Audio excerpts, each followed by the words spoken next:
The highlights of this game. It was all about Pakistan's dominance, their circle entries, their possession, created multiple set play opportunities. And all of the high possession and the chances, lovely flick ball through it. The exchange, the first quarter, it wasn't particularly accurate from Pakistan. And then it just started to open up, and there were saves galore from Mahmood Salim.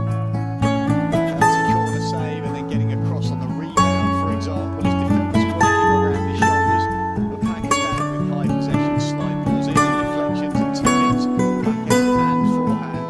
And Egypt really were struggling at times, and that was the first goal from Rizwan high to the goalkeeper's right, top left, as he looks dragged in long and whipped round his body. In rotation, creating power, but then Egypt got themselves on the scoreboard. A rare opportunity into the Pakistan circle, half a touch forward kindly. And it created a clever penalty corner that was saved on the line by the hat-trick of Rizwan.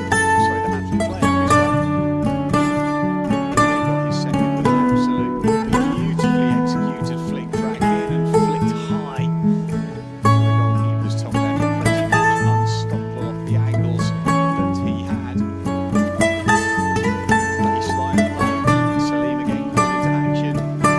Double save, and it was the second and third phase saves that he made that were so impressive. This one, construction in there. Was given nothing more. Rizwan in, went high and wide. This trap. Double fingers on the penalty corner count for Pakistan. They should have done better. So many opportunities. That one flashing wide of the left-hand post.